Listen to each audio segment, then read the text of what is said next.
The doorbell rang so loud it felt like it hit my chest, and my wife Emily froze in the hallway with a towel wrapped around her like a shield. Water was still dripping from her hair onto the floor, but her face was dry, pale, and scared. In my hand was her phone, and on the screen was the message her coworker had just sent. "I miss your smile."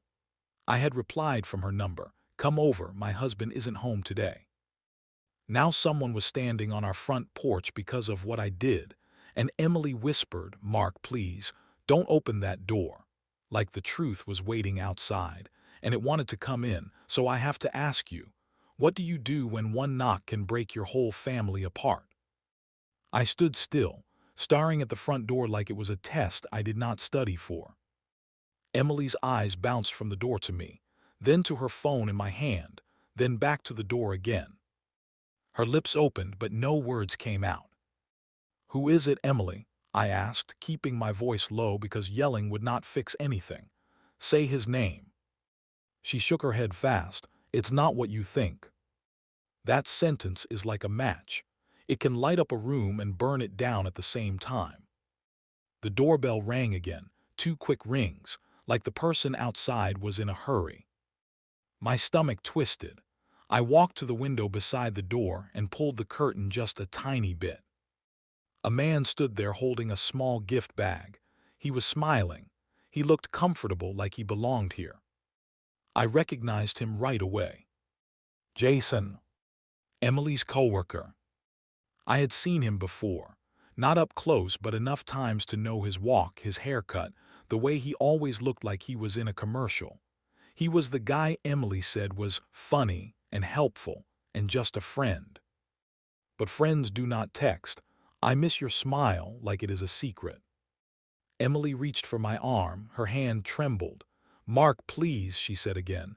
"Let me talk first." I pulled my arm away, not because I hated her, but because I needed to stand on my own feet. Because in that moment, I realized something that made my throat feel tight. Emily did not look surprised that Jason came. She looked terrified that I was the one holding the door. And that meant the lie was not starting today. It started before this, and I had been the last person to know. My mind raced backward, like it was searching for the first crack in the wall. 3 months ago, Emily started guarding her phone like it was a diary with a lock. She used to leave it on the counter and ask me to read out loud funny messages from her sister. Now she took it everywhere, even to the laundry room. 2 months ago, she started working late once or twice a week, but her paycheck did not change. When I asked about it, she smiled too fast and said, "It's just busy season." 1 month ago, she bought a new perfume. Not for a birthday, not for a holiday, just because. And then last week, I saw her sitting in the car outside our house after work, not getting out right away. I watched from the window. She was typing, then laughing softly, then wiping her eyes like she was sad and happy at the same time. When she came inside, I asked, "Everything okay?" She said, "Yeah," but she did not look at me.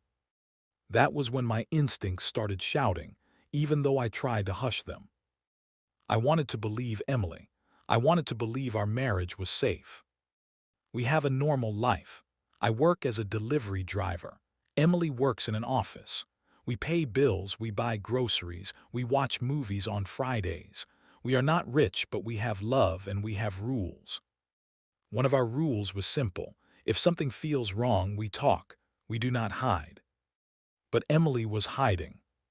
So today, when she jumped into the shower and left her phone buzzing on the kitchen counter, my hands moved before my heart could stop them.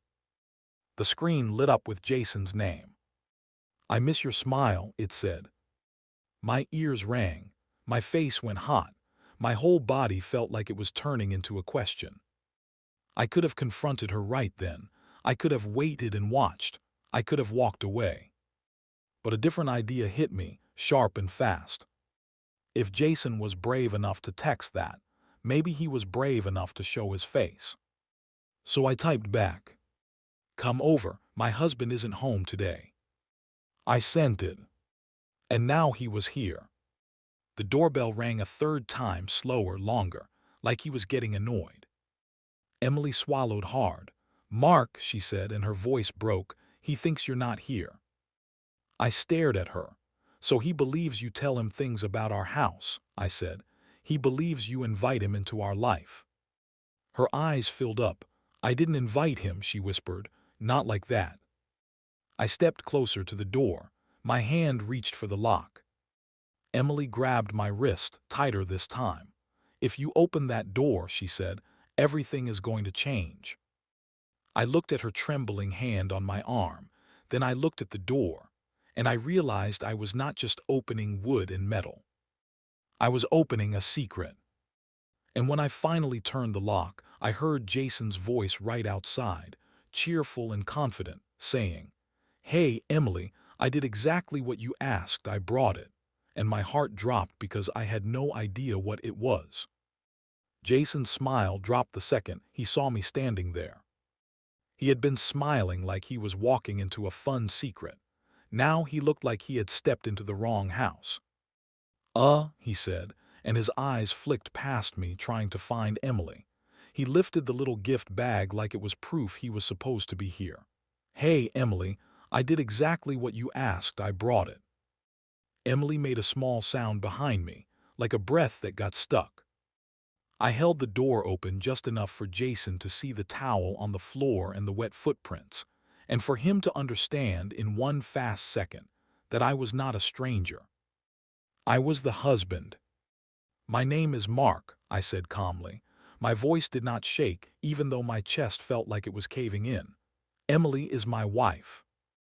Jason's face went red, then white, then red again, like he could not decide what to be. I didn't," he started, then stopped.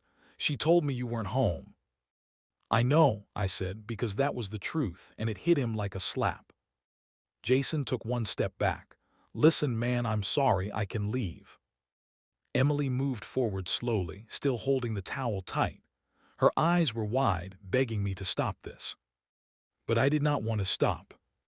I wanted the truth, and I wanted it in the light. "No," I said, "you came all the way here. Tell me what you brought." Jason swallowed and his hand tightened around the bag. "It's not like that," he said quickly. "I swear." Emily whispered, "Mark, please." I turned my head just enough to look at her. "Emily," I said softly, "if it's not like that, then there's no reason to hide, right?" She blinked fast, like she was trying not to cry. Jason tried again. "She just wanted me to drop something off, that's it." "What thing?" I asked. Jason hesitated, then looked down. "A key," he said, "and the papers." My stomach dropped so hard it felt like I might throw up. "The papers," I repeated. Emily's shoulders sagged. That tiny change, that little collapse, told me everything was real. "What papers, Emily?" I asked, and now my calm voice started to crack. Emily's mouth opened, then closed. She looked like someone who was caught in a lie that had too many strings. Jason spoke like he was trying to fix the mess by talking faster. "She said you two were having problems," he blurted. "She said you were distant. She said you didn't listen. She said she was trying to do this the clean way." The clean way. Like our marriage was a spill to wipe up. I took the bag from him, gently, not yanking it, just taking it. Jason did not fight. He looked relieved to not hold it anymore. Inside was a manila envelope, thick and stiff, and a small silver key taped to a card. The card had a printed name at the top. An apartment complex. And beneath the name was a unit number. My hands went cold. I pulled the envelope out. On the front, in black marker, someone had written 2 words. "For Mark." My throat tightened. Emily stepped forward, shaking her head. "Mark, I was going to tell you," she said. "When?" I asked. "After he came over, after you packed, after you were gone." "It's not what you think," she said again. And this time her voice sounded tired, like she had used that line too many times. Jason looked down at his shoes. He did not look proud. He looked like a person who realized he had been used too. I opened the envelope right there in the doorway. because waiting felt like letting the lie win. The first page was a printed letter with Emily's name on it. It was a lease agreement, an apartment lease, and behind it were papers with big bold words across the top that made my vision blur for a second. Separation agreement. I stared at the words until they felt like they were burning. Emily started to cry, not loud crying but quiet crying like she was trying to keep control. Jason finally spoke again, softer now. She said she didn't feel safe telling you, he said. She said you'd beg and then you'd get mad and she couldn't handle it. I snapped my eyes to him. Did I ever touch her? I asked, sharp but still clean. Did I ever threaten her? Jason shook his head fast. No, she didn't say that. She just said emotionally it was hard. Emily wiped her face with her wet hand. Mark, I didn't want to hurt you, she whispered. I laughed once, a short, broken sound that was not funny at all. You didn't want to hurt me, I said, but you told another man my husband isn't home, come over. She flinched like my words were loud, even though I did not raise my voice. And that's when I noticed something else in the bag, tucked under the envelope. A small folder. It had more pages inside, and the first page had a list. A list of dates and times and numbers. And at the top of that list was a title that made my heart stop. Mark's schedule. My work schedule. My routes, my usual hours, my days off. The exact times I leave and come back. I slowly lifted my eyes to Emily. Why does he have this? I asked. Emily's crying stopped in the strangest way, like someone turned off a faucet. Jason frowned. She said you'd be gone, he mumbled. She said we needed to know the right time. The right time, I repeated, and my voice went low and dangerous in a quiet way. Because now it was not just flirting. It was planning. And right then, with the door still open and the cold air brushing my arms, my phone buzzed in my pocket. I looked down and saw a new message on Emily's screen from a number that was not saved. It said, "Is he gone yet, or did you mess it up?" And before I could even breathe, a car slowed down in front of our house, and another person stepped out, walking straight toward our porch like they owned the place. The person stepping out of the car did not look like a friend coming to joke around. He looked official. He wore a neat jacket, he carried a black folder, and he walked up my driveway like he had done it before. The unsaved number on Emily's phone buzzed again, and the message popped up, "Stay calm and stick to the plan." Emily's eyes went so wide I thought they might tear. She whispered, "Mark, that's my boss." Her boss? Not Jason. Jason stood on my porch like he suddenly wished he could disappear into the doormat. The man reached the steps and smiled in a tight way that did not reach his eyes. "Emily," he said like he owned the name. "Why are you standing there in a towel, and who is that?" I stepped forward so my body was between him and my wife. "I'm Mark," I said, "her husband." The man did not even blink. He only looked me up and down like I was a problem on his calendar. "Paul Carter," he said, holding out his hand like we were at a meeting. "Emily's manager." I did not shake his hand. The air felt cold, even though the house was warm. Paul's eyes flicked to Jason. "You," he said to Jason, sharp and quiet, "why is he here?" Jason stammered, I thought Mark wasn't home." Paul's jaw tightened. He looked at Emily and spoke slowly like he was warning her. "You told him Mark wasn't home." Emily shook her head fast. "I didn't," Mark replied from my phone, she said, and her voice sounded like it came from far away. Paul stared at her. "Mark replied," he repeated, like he was tasting the words and not liking them. Then he looked at me. "So you went through your wife's messages." I held up the envelope and the key. "And you helped her plan to leave," I said, "and you had my schedule written down." Paul's smile disappeared. "That schedule is for safety," he said. "Emily was scared of how you'd react." I felt my hands curl, but I kept my voice steady. "Scared," I said, or coach to say she was scared. Emily flinched at that. Paul took one step closer. "Let be grown-ups," he said.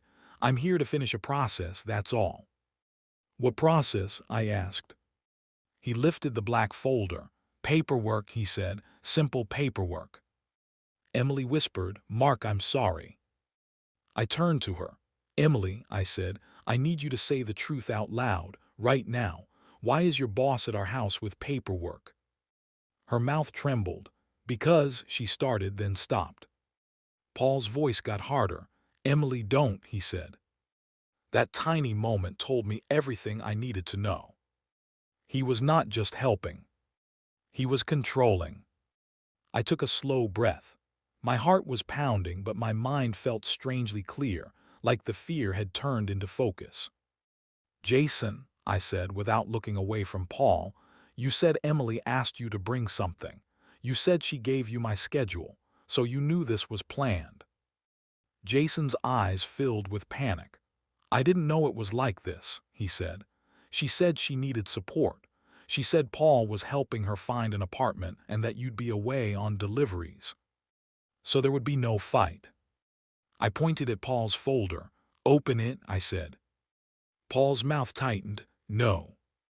"Open it," I repeated, louder but still calm. Emily suddenly spoke, and her voice shook like a tree in wind. "Mark, he said if I didn't do what he wanted, he would fire me," she blurted. "He said I made a mistake at work and he could report it and I would lose my job." Paul snapped. Emily stopped talking. But she did not stop. "He said he would help me if I left you," she went on, tears falling now. "He said you were holding me back, and he said he knew how to get me out fast." My stomach turned. I looked at Paul. "So this is your idea," I said. "Break my home so you can feel powerful." Paul's face went stiff. "Careful," he said. "You don't know what you're saying." "I know exactly what I'm saying," I told him. "You walked into my house like you belonged here." And right there, in the middle of all that fear, I made a choice. I was not going to yell. I was not going to beg. I was not going to do anything that could be twisted into a story about me being the bad guy. I was going to be smarter than their plan. If you're listening and you want to know how this ends, stay close and please like, comment, and subscribe. Because what happened next is the part that saved me. I stepped back and spoke clearly like I was talking to a classroom. "Nobody is coming inside," I said. "Emily, go get dressed. Jason, stay on the porch. Paul, you can stand right there." Paul's eyes narrowed. "You don't get to give orders." "In my home I do," I said. Emily looked at me like she had never seen me this steady before. She hesitated, then ran down the hallway to the bedroom. Paul leaned toward me and lowered his voice. "This is going to end badly for you, Mark," he whispered. I held up Emily's phone, showing him the message that said, "Is he gone yet, or did you mess it up?" Paul's eyes flicked to it, and I saw the smallest crack in his calm. "You're making a mistake," he said. "No," I answered, "you did." Then Emily came back, dressed in sweatpants and a hoodie, hair still damp, eyes red. "I'll tell you everything," she said, voice breaking. "But Mark, you have to promise you won't hate me forever." Before I could answer, a loud knock hit the doorframe again, not the doorbell this time, but a hard knock. And a voice from the driveway called out, "Police, open the door." Emily gasped and grabbed my arm. Jason's face turned ghost white. And Paul Carter, standing on my porch, slowly smiled like this was exactly what he wanted. The words "police, open the door" made the whole house feel smaller. Emily grabbed my arm so tight her fingers hurt. Jason took another step back, like the porch might swallow him. Paul Carter stood there with that thin smile, like he had been waiting for this exact moment. I raised my hands where everyone could see them because I knew what Paul wanted. He wanted a scene. He wanted me to look angry. He wanted me to look scary. I did not give him that. I opened the door wider and spoke loud enough for the driveway to hear. "Officer, we are okay. Please come up here." Two police officers walked up the steps. One was older with calm eyes. The other was younger and looked like he was trying to understand what he was seeing. A wet-haired woman, a nervous man with a gift bag, and a boss who looked way too comfortable. The older officer asked, "Who called?" Paul lifted his hand like he was in a meeting. "I did," he said. "I'm her manager. I'm worried about Emily. She told me her husband was unstable and she sounded scared." Emily's mouth fell open. "I never said that," she whispered.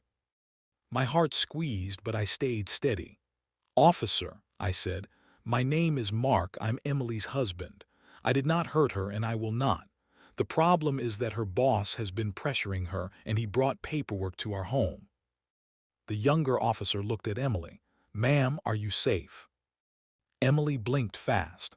For a second I could see the war inside her, the fear of losing her job, the fear of the truth, the fear of what would happen if she spoke. Then she nodded slowly. "I'm safe," she said, "but I'm scared of him," and she pointed not at me but at Paul. Paul's smile flickered. The older officer tilted his head. "Why are you scared of him?" Emily's voice shook, but the words came out clear. "He told me if I didn't do what he wanted, he would get me fired. He told me he could ruin me. He told me to leave my husband. He told me to say Mark wasn't home, and he sent Jason to bring papers and a key." Jason's eyes widened. "I didn't know it was like that," he said fast. "I thought it was just relationship stuff." The older officer held up a hand, "One at a time." I stepped slightly aside and picked up Emily's phone from the table. "Officer," I said, "may I show you something? I want to be respectful." The older officer nodded. I showed them the messages, the "I miss your smile," and the reply that invited Jason over, and then the unsaved number texting. "Is he gone yet, or did you mess it up? And stay calm and stick to the plan." The younger officer frowned. "That doesn't sound like someone worried about her safety," he said. Paul's voice got sharp. "He went through her phone, he's controlling, that's the real issue." The older officer looked at Paul in a long, quiet way. "Sir," he said, "why are you at their home with a folder?" Paul lifted his black folder a little. "Because I'm trying to help her. She needs out of this marriage." Emily snapped. "No, you need control," and her voice surprised even her. "You kept saying I owed you because you covered my mistake." The officers exchanged a look. I reached into the bag and pulled out the apartment key card and the envelope marked for Mark. "This was brought here today," I said, "and this is a printed schedule of my work hours, so they knew when I'd be gone." The older officer's face hardened. "A schedule of your husband's hours," he repeated. "Why would you need that?" Paul's jaw tightened. "For timing, so there wouldn't be conflict." The older officer nodded slowly, like he had heard enough. "Sir, step back from the doorway." Paul did, but his eyes stayed locked on Emily. The older officer turned to her. "Emily, we can speak with you privately. Do you want that?" Emily swallowed. "Yes," she said. They stepped a few feet away, still within sight. I could not hear every word, but I saw Emily's shoulders shaking as she talked. I saw the older officer nod. I saw the younger officer glance at Paul like he was starting to see the real story. After a minute, the older officer came back to me. "Mark," he said, "we're not seeing signs of violence here, but we are seeing signs of harassment and pressure. I'm going to ask Paul to leave and we'll document this." Paul's eyes flashed. "You can't," he said. "I'm her manager." The older officer didn't raise his voice. "You're not welcome here. Leave." Paul's smile came back, but it was colder now.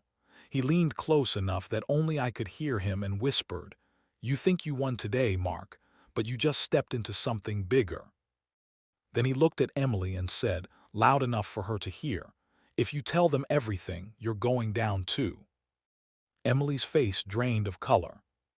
The officers walked Paul down the steps. Jason stayed frozen on the porch, looking like a balloon with no air. When Paul's car finally pulled away, Emily turned to me, tears pouring now, and whispered, "Mark, he made me sign things at work, things that weren't true, and if I talk, he says I could get arrested." And in that moment, I realized this was never just about a flirty text. This was about a trap. And my wife had been caught in it. Emily sat at the kitchen table with both hands wrapped around a mug of cold tea she had forgotten to drink. Her eyes were swollen from crying, but her voice was steadier now, like fear was finally turning into courage. "I need to tell you everything," she said. "Not hints, not pieces, everything." I sat across from her and nodded. "I'm listening." Jason was still outside, sitting on the porch step like a kid who got in trouble at school. I told him to stay until we finished, because I wanted the full truth, not a story with holes. Emily took a deep breath. "Paul started being nice to me months ago," she said. "At first it was normal. He praised my work. He offered help. Then he began sending messages late at night about how I looked, about how I smiled." She wiped her cheek. "I told him to stop. I tried to ignore him." "So why didn't you tell me?" I asked gently but plainly. Her lips shook. "Because I was embarrassed," she said, "and because I was scared you storm into my job and make it worse. I didn't want you to get in trouble. I thought I could handle it." That hit me hard, because I understood it, but it still hurt. Then she said the part that explained the whole trap. "One day there was a mistake with a big order at work," Emily continued. "It wasn't even fully my fault, but Paul said he could blame me. He said he could report it as fraud. He told me, 'Sign these papers and I'll protect you.' I didn't understand everything, Mark. I was scared. I signed." My stomach twisted. "What did you sign?" "Documents that made it look like I approved things I didn't approve," she said. "And later he said I owed him. He said I had to do what he wanted or he would destroy my life." "That was the bigger thing Paul meant." Emily looked down. "Then he pushed me to leave you, not because he cared about me, but because he wanted me isolated. He kept saying you were in the way, that you would convince me to tell the truth." She swallowed. "Jason is part of it too, but Jason didn't know the full thing. Paul used him. He told Jason I was leaving my husband and he asked Jason to help by bringing the key and the papers." Jason's voice came from the doorway. "That's true," he said quietly. "I thought I was helping her start over. I didn't know Paul was threatening her." I stood and opened the door wider. "Jason, come in," I said. "Sit. If you want to fix what you helped break, you tell the truth all the way." Jason nodded, eyes shiny, and sat at the edge of the couch like he didn't feel worthy of comfort. Emily looked at me. "The reason I froze when the doorbell rang," she said, "is because I knew I was in trouble. I knew you would see the messages, and I knew Paul would try to make you look dangerous." "So he called the police," I said. "Yes," Emily whispered. "He wanted you to explode. He wanted a report on you. He wanted you distracted so you wouldn't help me report him." My chest felt hot, but my mind was clear again, the same way it got in the hallway. This was my revenge, and it wasn't going to be fists or screaming. It was going to be truth, on paper with proof. I pointed at the doorbell camera above our porch. "Everything on the porch is recorded," I said. "Paul's face, his words, his timing, all of it." Emily stared at it, then let out a shaky breath, almost like a laugh because it was so simple. "He forgot about the camera," she whispered. "We won't," I said. "Here is what we did next, and this is the part that matters most." We called the police station back and asked how to file a report about harassment and threats. We asked them to guide us. We did not pretend to know everything. We stayed honest. Then we contacted Emily's company and asked for the HR email, because work problems should be handled through official channels, not secret meetings on our porch. We sent 3 things clearly. Screenshots of the messages, including Paul's planned texts, a photo of the papers and the schedule list, and the doorbell video showing Paul at our home, talking. and then the police arriving right after. Jason also agreed to tell HR the truth, that Paul told him to bring the papers and that Paul said Mark would be gone. Jason apologized to me, and I believed his regret, even though I still didn't trust him. Within a week, HR opened an investigation. Emily was not fired. Instead, she was protected because she came forward with proof. Paul was removed from managing anyone while the investigation continued. Later, Emily was told he was no longer working there.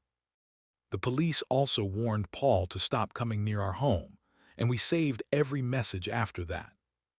As for Emily and me, we didn't pretend everything was magically fixed. We cried, we talked, we set rules again. No secrets, even when it's scary. If someone threatens you, you tell your partner, not the person threatening you. And if your instincts whisper that something is wrong, you listen before it turns into a doorbell moment. Emily looked at me and said, "I'm sorry I hid it. I thought silence would keep peace, but it only fed the danger." I nodded. "And I'm sorry I tried to catch you instead of asking you," I said. "But I'm glad I did not lose control because that's what he wanted." That is the lesson we learned the hard way. Silence can feel safe, but truth is what actually saves you. And if this story made you feel something, you can like, comment, and subscribe because more stories are coming, and your support helps us keep going. In the end, Paul lost his power, Jason lost his fantasy, and Emily got her voice back. And I got my real revenge. Not by hurting anyone, but by refusing to be trapped in a lie ever again.